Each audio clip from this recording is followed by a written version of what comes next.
The trade season has officially began, and last year the Orlando Magic sat out any trades during the trade deadline. This year, I don't think it's going to be something that we do for a couple different reasons that we'll go over, and we'll have different tiers of trades that could be a possibility for the Orlando Magic. This is the Orlando Magic Nation, your source for all things Orlando Magic on YouTube. For Magic fans, by a Magic fan. I'm Edwin Valentine, and I want to thank you very much for clicking on this video and spending a little bit of time talking Magic with me. Got to do the normal YouTube things, like, share, drop a comment below on who you think we should try to trade for. And if you want to do so, hit that subscribe so you don't miss out on any content that I produce.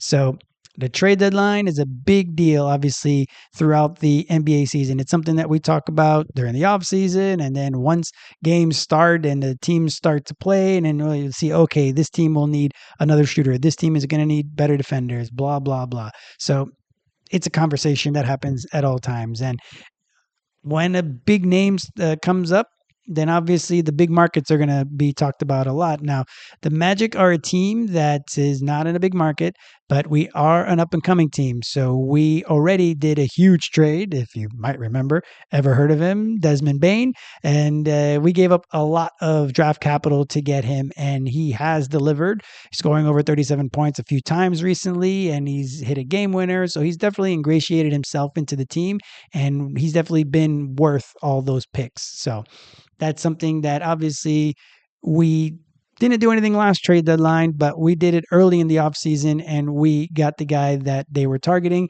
And no matter what it took, we ended up, Jeff Meltman ended up going and get him. So that was great. Now, the Magic have signed some players. We've seen this team play over the course of 26 games so far. 15-11 is probably not the record that we were hoping for, or the front office was hoping for. So with some of the guys we have on this, on different deals, they're not playing as well as we'd hoped. Obviously, we'll talk about some of the guys that could be options for us to offload to try to better the team a little bit, especially on our bench, because right now our starting unit, especially when it's all 5 of our starters, our full-time starters, they're playing lights out. It's really trying to shore up our bench so that we can make a nice deep run into the playoffs. So we'll go over which guys we're going to likely be having to get rid of, because there's a couple things we need to accomplish. So we'll go over those now. The 2 things we have to accomplish, obviously, is try to get better.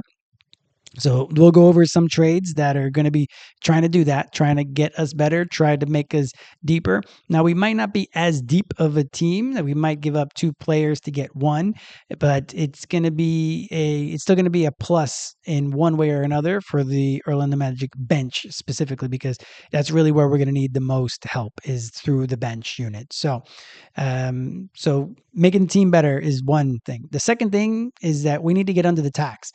The reason being is if you're in the tax for multiple years, then the tax bill it has multipliers. So you can be in it for 1 year without it really affecting you. But once you start going into 2, 3, 4 years, then every dollar over the tax ends up being $3.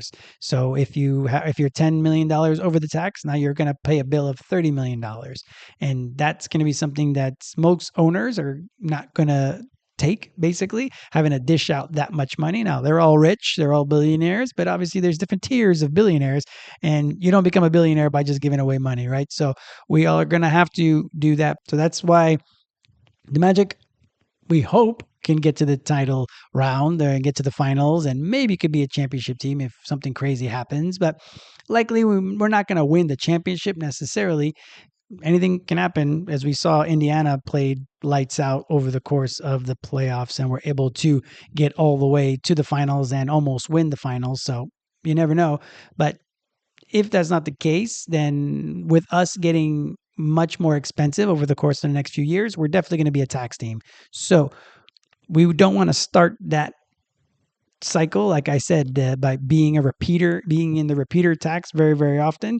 So we don't want to start that yet until we have to, which is next year. Next year, when Paolo's extension kicks in, we're going to be very, very expensive. So we want to make sure that this year we're going to be under the tax so that we don't start that clock until future seasons. And yeah, we're going to have to do a lot of work to get under it next year. That's why next year will likely be the first year, but we'll need to get out of it this year. So those are the two big things that we need to try to accomplish. If we can do both, outstanding.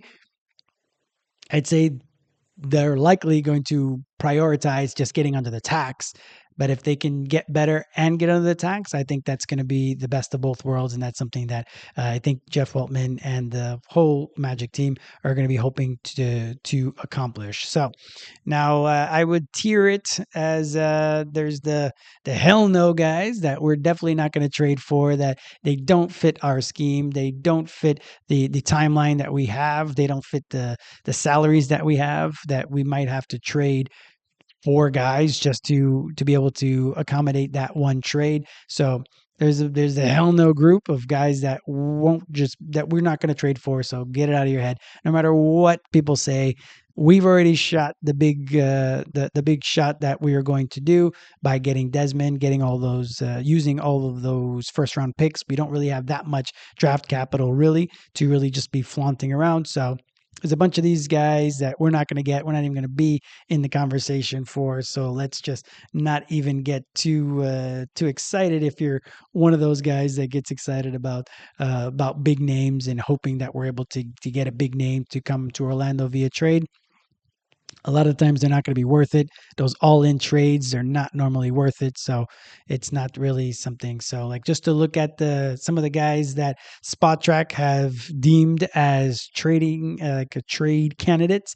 Giannis, I'll go through a couple ones, a couple different deals that are just to show you what it really would take for us to get Giannis, and then Giannis is often injured, and right now we're dealing with injuries to our younger guys. So just imagine an older guy getting injured that's making $20 million more than them. So that's going to be something to think about when you see it, because, ooh, shiny object. Oh, Giannis, we can get Giannis.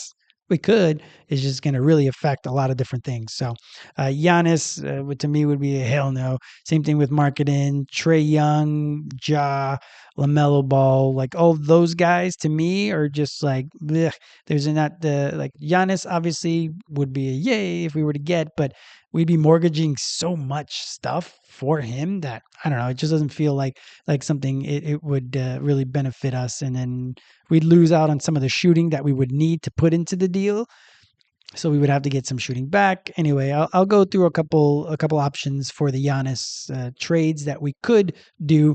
It's just really going to affect us in a negative way. But the rest of them, Trae Young, I don't see it for the team. He's not a good enough shooter. Same thing for Ja Morant. LaMelo is a good shooter, but again, is he serious about playing basketball? Is he serious about winning a championship? So that, I think, would be the tough thing for trading for somebody like LaMelo Ball. So now we'll go into the, have you heard of this guy realm? So obviously, if you followed Orlando Magic basketball, a lot of guys that people want to talk about are a lot of the guards. Now, before we get into that, we'll go over the Giannis trades that I mentioned before. So in this trade here, just to give you an example, it's something that they had talked about on an article that I read on Sports Illustrated, I think it was, that they were talking about, now is the time to trade Paolo for Giannis. And you're like, okay, huh? Do they not know the rules of the salary cap? Do they not understand how trading works? Like, sure, it sounds great. It's something that, well, no, it doesn't sound great at all to me, to be honest, because we're giving up somebody who's 8 years younger for Giannis. Great player, sure, but what is he going to be in 3 years? He's already been injured in the playoffs, so 3 out of the last 4 times. So what is he going to be moving forward? And he's going to start making like $70 million a year. So some of our guys will likely start making that amount, but in many years from now. So I would really want to kick down that can as much as possible. But because Paolo is on his, he hasn't started his rookie extension just yet. He's still in his last year of his rookie deal. So his extension kicks in next year. So he has a provision basically that's called the poison pill. So if we were to try and just trade Paolo directly for Giannis and a 1-to-1, sure, trade your all-star for our all-star, and that's that. But as you can see here, like Paolo for the Magic only counts as what he is right now at 15 million, right? But the what he will be next year is what it counts towards the trade for the receiving team for the Bucks in this case, right? So you see that you're like, okay, well, we're giving away this guy at 15, but for our trade purposes, he's only at 15. But for their trade purposes, he's at 40 for whatever he starts his contract next year. So as you see here, there's just going to be way too much of a gap. It's not really even feasible. I tried to add some other players, and I'm sure there's a way, but I'm not going to spend 4 hours trying to figure out the right deal. But that just shows you why we can't really do anything for Paolo straight up. Then let's do a trade that actually does work in the system. So some of the guys that we would likely be looking to offload would be somebody like JI. At the beginning of the year, a lot of people wanted Wendell out, but Wendell's really played well this year. So Wendell, I think, in the end, is an okay deal for the rest of his time with the Magics that we have so far. So I would say Wendell is safe at this point, being our starting center. And as I said, when our 5 guys are playing, they play pretty well.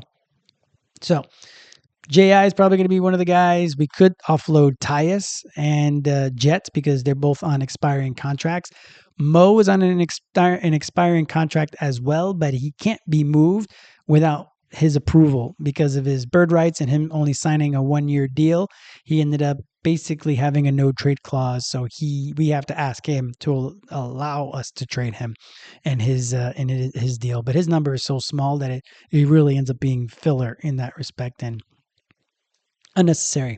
So in this version of the deal, it's Giannis for Desmond Bane and JI. So like I said, to get up to $54 million, you gotta give at least one big piece, or you're gonna be gutting your entire team in a 6-for-1 trade. So it would either have to be Franz or Desmond. Even if you use Jalen's, it doesn't work because of our hard cap at the first apron. So it's not Jalen's 35 million doesn't even count towards it. So it has to be either Franz or Desmond. And I don't want to give up Franz, so Desmond it is. Obviously, basketball wise, it would be probably more prudent to have Desmond for the shooting. I'm looking at it more with my heart and not wanting to give up Franz, but either way, so that it would have to be either Franz or Desmond in the deal with the JI for Giannis. Now, of course, why would the Bucks be doing that? They would only be doing it because Giannis says he wants to play in Orlando and they wanted to continue to stay competitive. They likely would then roll over Desmond in another deal somewhere along the line. JI is a non-guaranteed contract next year. If he ends up playing 52 games this year, then his contract becomes fully guaranteed at 14 million or so. So right now it's only at 8 million. So if he was traded and hasn't played 52 games, I'm guessing the team that will take him will decide to shut him down and unfortunately make his contract only $8 million next year. So that would suck, but that's business. So this is what it would look like in our salary cap. So if you're an old head, been watching my videos since the summer, I did a full breakdown of our salary cap multiple times earlier in the summer. So here is just a sneak peek on it. So this is what the numbers would look like. So we would that deal is allowable. It gets us, it just, as you see, we're only under the first apron by $72,000, about $73,000. So it's a legal deal.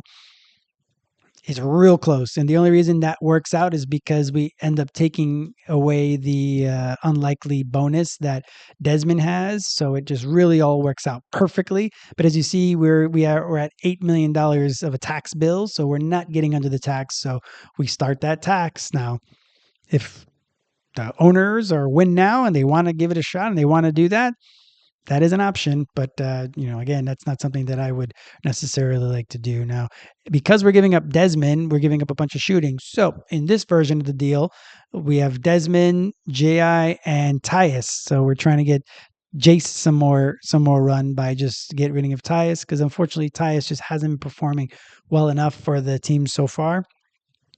In this version of the deal, we're able to also get Gary Trent Jr., who's done a pretty good deal and is able to spread the floor a bit more with 3-point shooting. So in this version, we're losing two of the guys that we just brought in, and we're not going to give up Desmond because of all that we had given up for him. So we're not going to do that anyway. But these are just all hypotheticals and try to give you an understanding of what it would take to get Giannis here. Now that one, if we were to do that, we can see here it still has us in the tax, but it is a little bit less of a tax bill, and we're able to at least get back shooting. So, and we get off of Tyus for next year. He's already an unrestricted free agent next year, so we just get off of him sooner, especially with him not really performing as well as we need. And we're going to need shooting in the playoffs around Giannis and Franz and Paolo, the way Paolo's shooting the basketball right now. And then if you want to do a smaller deal, we could just do Tyus for Gary Trent Jr. That could be a nice little small deal that we do there. Again, now, why would they do that? They would do that only if they're basically blowing it up or they need to free up some space. Well, not going to free up space. They're going to take on more money.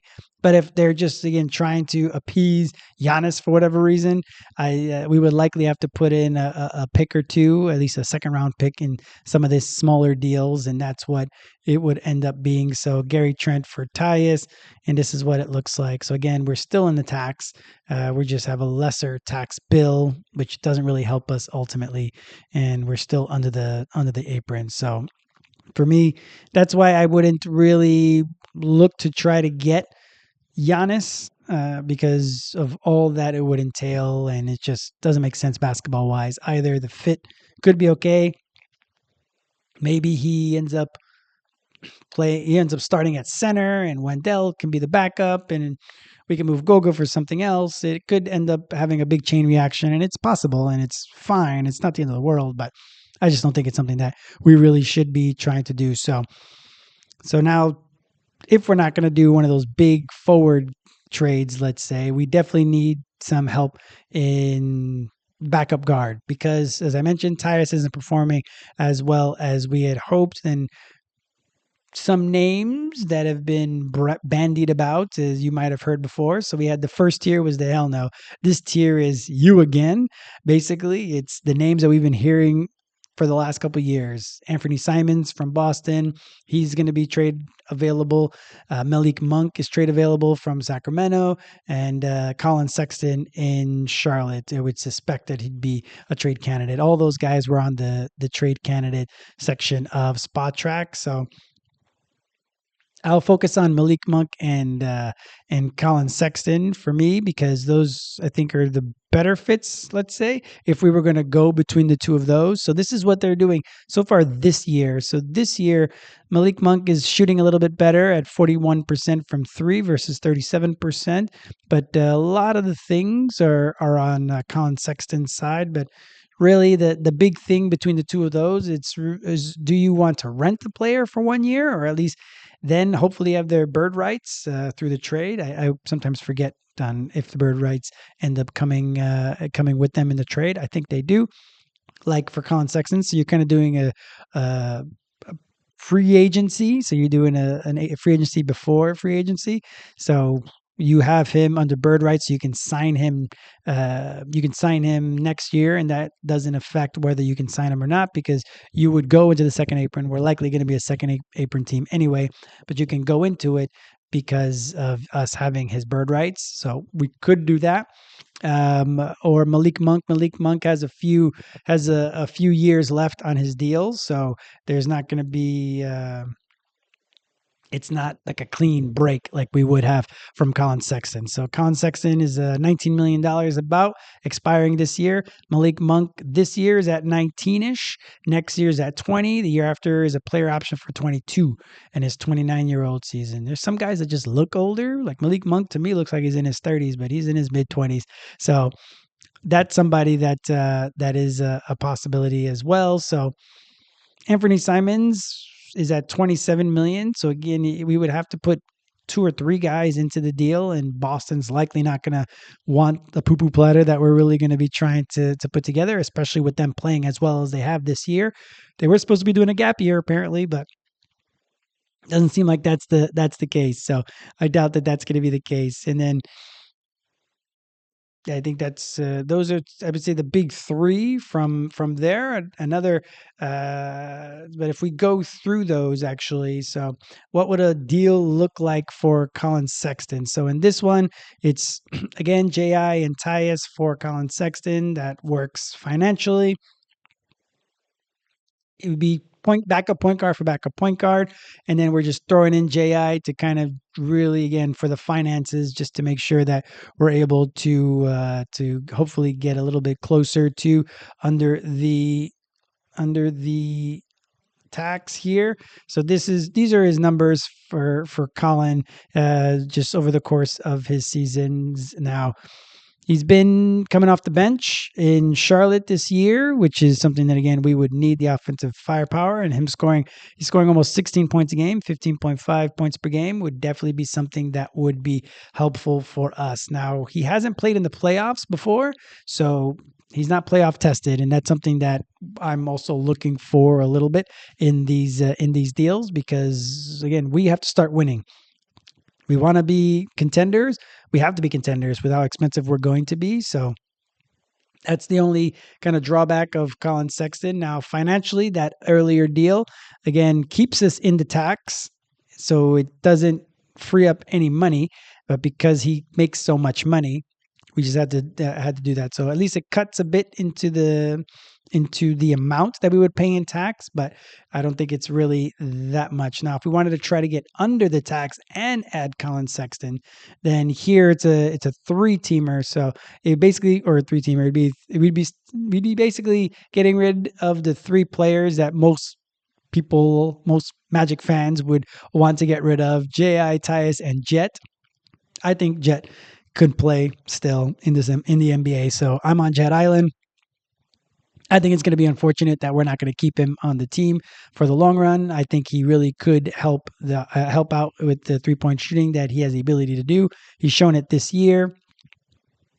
Better late than never, I guess, but still, I think in the end, Jett is pretty good. But you throw him in there, and we're able to get Biamute as well. So there, we're basically doing.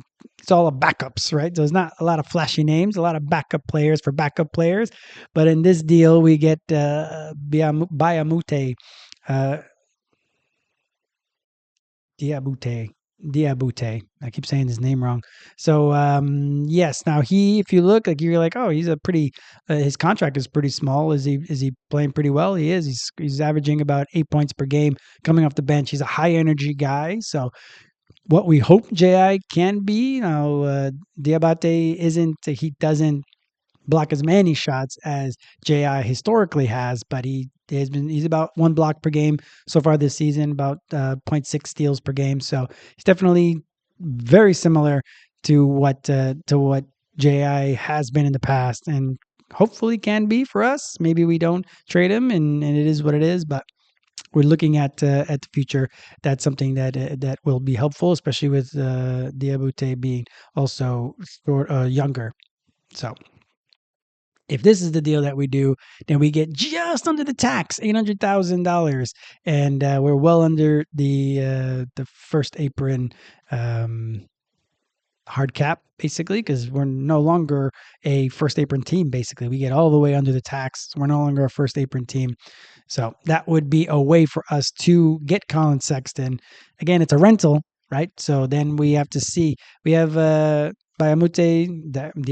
My goodness, hopefully he comes on the team so I could not mess up his name 1,500 times. So He's signed for another year, so we would have him for another year. But Sexton would be then a negotiation on what he wants to be paid, and does he want to be a starter, and that's when all of that would happen. So hopefully we take a nice long deep run into the playoffs, and he loves it in Orlando, and he ends up wanting to stay. That would be the ideal, but then we'd have to see what other teams are willing to give him, since there are going to be a few teams that are going to have some cap flexibility next year. So at least we get under the tax and we get him. So if we're looking for Monk, kind of just to get the deal done, it's for Monk, because again he also makes about 19-ish million.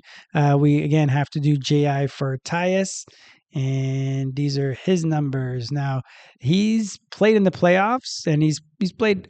He hasn't played a lot in the playoffs just because he's been and the teams that he's been. But again, if we just look at his per game in the regular season, again, you're looking for offensive punch off the bench. We've seen him be in the top 3 voting for Sixth Man of the Year a few years back. So he's definitely somebody that has that offensive punch off the bench. So now we'll have to basically be outscoring teams because his defense isn't that great.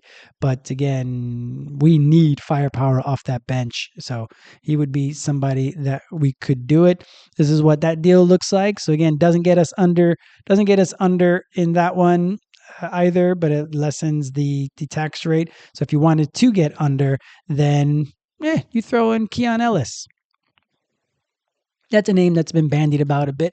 For whatever reason, he's out of the rotation in Sacramento, but we could have a flyer out on him because he has shot the 3 okay in the past, and he is a defender. And we could put him next to Monk in the on the court as backups, as backup shooting guard, if or small forward if Tristan's not playing well, or if something's going on with Tristan, then we have Ellis that could help out there as well. So those two, and again, the triumvirate of our tradable assets, or the tradable guys that we want. If we're not going to have Goga be available, but Goga doesn't always end up working out on when you're trying to put trades together. He doesn't really add so much because his amount is not too small, but not too high that it doesn't really fit too often. You can make it work, but I'm trying to get those guys because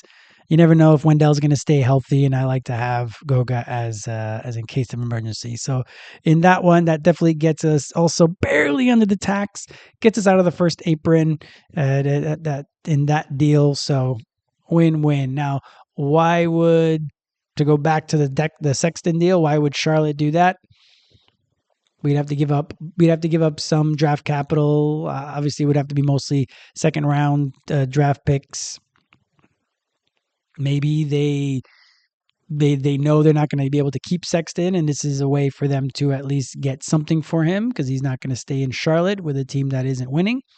Maybe that's why they do it. And the draft capital, maybe that'll be why they do it. And Sacramento has a new front office. Now, if we look at in the past, people have been able to fleece them for years, but because they have a new front office, it might be harder to deal with them. But I think they really want to turn the page on the team. So JI, again, if he doesn't play 52 games, is only $8 million next year. Tyus isn't expiring. Jett isn't expiring. So they'll have the bird rights for them. But maybe not Tyus, because Tyus, we lost his bird rights because of a free agency. But they would have Jett's bird rights if they wanted to sign Jett. Jett, again, I think, can play and stretch the court.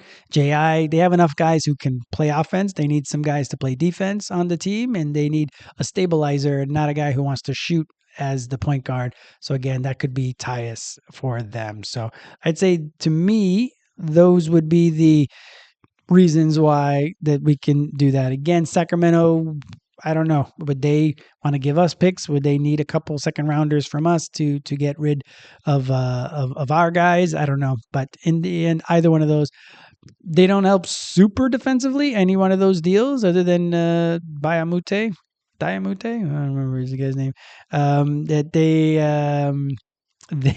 He can play defense, so that would be a good thing. The same thing with Ellis. He would play defense. So if we were trying to do both, get under the tax and add the guys that have been talked about for years for the Orlando Magic in Sexton and Monk, then we accomplish two things, and we have at least a defender that goes with the instant offense that we hopefully get off the bench. So now the last tier I'm going to say is kind of we could do, or more likely, really small deals that could have a big impact on a long run in the playoffs. Now, both these guys are a bit small, so they're not going to be the best defenders necessarily. But again, we need help off the bench, and they would be giving more than what Tyus is right now. So in this deal, it's just Tyus for Jose Alvarado in New Orleans. So if you look around, we got to start poaching from some of the teams that might be struggling.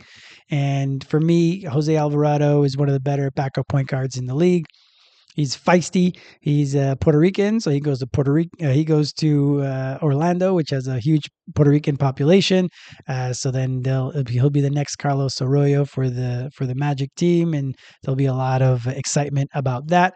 And then unfortunately, Tyus goes to the New Orleans Pelicans. Now again, that one doesn't take us under the tax. I don't really want to play. There isn't that many contracts from New Orleans to really get us under the tax, make sense, and be able to add to the team. So this is really the only deal that I have for Jose Alvarado. So again, it lessens our tax amount, and that I think is the biggest thing for there. It lessens the tax amount, and we end up with a backup point guard that, even though he's small, he's feisty, and he definitely gets into the passing lane, still gets over a steal per game. So Jose Alvarado would be, I think, a good backup that we would need for at least a little bit more firepower on the bench. Now, if you wanted to take a flyer on somebody who definitely thinks they're much better than they are, and they would have something to prove, even though they would be doing it off the bench instead of starting. If you want to take a rental and a flyer on somebody like Cam Thomas from Brooklyn. Now, he's injured now, so he would have to hopefully get better, and there's that. So, of course, this is just if he's healthy, and he's an expiring contract because he ended up signing the qualifying offer from the Nets, and they didn't they didn't give him a rookie extension. So if we are able to get him, again, we would have his bird rights from the trade. Maybe, again, the same good feelings of being on a team that wins and goes deep into the playoffs. And if he's a key part by scoring as much as he can score off the bench, again, that would be mostly an offensive move. It's not something that the Magic normally do, but it's, again, something that is just a flyer. So this one I would deem it as something that'd be like a possibility, probably more to hell no, but still, I think it's something that would be an interesting addition, let's say, to the team. And this is what that deal looks like, because that one included, again, it included Tyus and Jett. So we would keep JI in that deal. So again, he doesn't make that much monies, but we would still be able to get out from under the tax and be, not in the first apron anymore. So in that respect, we would definitely have to give some draft capital, even though we're taking on a distressed asset as well. I don't know. Again, the draft capital game is something that I'm not, obviously I'm not a GM, and I don't know what the valuation is on picks, as we've seen by us giving up so many picks for Desmond Bane. So who knows on there? I'm just running the numbers, and the numbers say that we would be under the tax and we would be out of the first apron. So those are the hell no. Have you remember me, or you remember? Have you heard of this name? And the possibilities, the outside possibilities, is what I would do. Now, a trade that I would do is this deal here. Like, I do a lot of them to get under the tax. Like, that's what we need to do. We definitely need to get under the tax. Obviously, if we can get better, that would be ideal, but we definitely need to get under the tax. So anyone that gets us under the tax and gets us the better players, then obviously I'm all for. So in this deal here, we get another German. So we end up with Dennis Schroder, and again, Monk+Ellis, so that we can add the defense with the offense. Now, Schroeder's not a horrible defender, but he's definitely getting on in age, and he hasn't performed as well, let's say, on the defensive end as he has in the past. So that's something that would be an interesting fit, I think. But he's played with Mo, and Mo would be back for the playoffs, hopefully, if all goes well. He'll be back. So he's played with him before. He's probably, I'm sure, played with, or he has played with Tristan in this past Euro basket. So the bench unit could be almost all German, plus AB plus AB and Ellis or Jace, or who knows who else we'd have to play. Who knows who's going to be healthy at that point? But that would be the deal here, and we'd be giving up JI and Tyus. So we'd be giving up some of our length, let's say, but again, we have to have different types of bodies, I feel, on this team just to kind of be able to compete. And we know that Dennis Schroeder has played in the playoffs a lot. And we can see that even coming off the bench in some of them, he scored 12 points. He played hard for Detroit last year. And we've seen in the international tournaments that he can also perform at a high level in pressure-packed situations. So I wouldn't see a situation where he would be in any of the closing lineups, but if he needed it, it would definitely be something that we could have, and he can definitely start the fourth quarters and hopefully be able to extend leads for us in the playoffs. So that would be why I would do Dennis Schroeder. And again, from Sacramento, the same thing. They would maybe want to get off his numbers because Dennis Schroeder, we have him for 14 million this year, then it would be 15 million the next year, and then the year after that is only guaranteed at 4.3 million right now, and then at a certain point it would jump up if they were to if we decided to sign him fully for that, and if he reached that point. So we'd have him for a couple more years. Again, that would hopefully solve our backup point guard problem that we've been having recently. Now, that would also give us cover. Like all these backup point guards, especially, it's like, oh, well, we have Jace. I'm like, yeah, we do have Jace, but what if Jalen goes out? And what if this is what Jalen is, that he always is going to be injured, which kind of feels like that's what it's going to be. So we need some Jalen insurance right now. And Jace can be an excellent backup, and maybe he would start, but we would still need a backup. So we need to have at least 3 solid point guards on this team to be able to withstand any injuries that Jalen might have moving forward, because he's been injured as much as he has, and he's just going to keep getting older. So I hope not. I hope he's healthy forever, but we have to be realistic with it a little bit. So, yeah. So that's that. So we can see the numbers for Dennis there, and just to look at the numbers, because you know me, I love those numbers.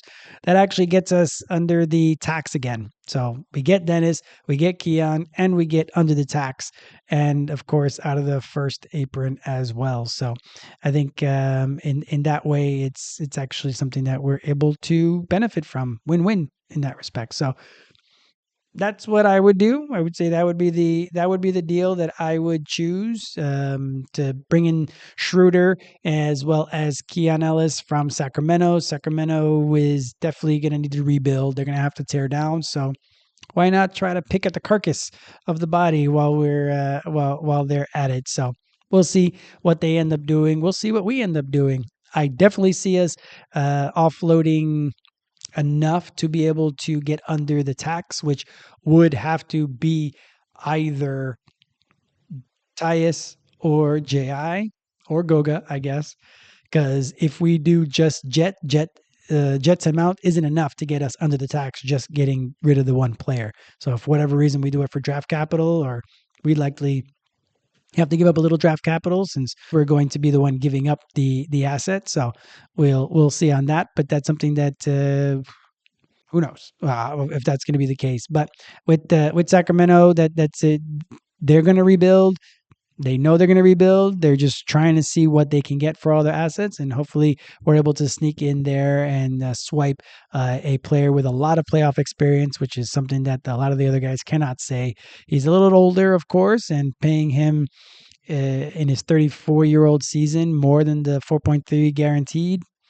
not great there, but it's definitely, again, something that that we desperately need, and maybe we'll be able to offload once we have more picks into the future. Might be able to offload him a little bit later on in the year, and then maybe be able to resign Monk+Ellis to a reasonable deal next year, because again, we would have his bird rights likely, because I don't know if he was drafted by the Kings or not, but either way, if not, then hopefully we're still able to get him under a good deal, because again, we're going to be super expensive, and having guys that we can re-sign with bird rights will at least make it easier for us to fill in the roster, because right now we're short on guys and we're high on cost. So we'll see how things turn out. But those are the different deals that I looked at and thought that might make sense for the Orlando Magic. You let me know which trades work for you down below. And as always, like, share, and if you want to do so, hit that subscribe so you don't miss out on any content.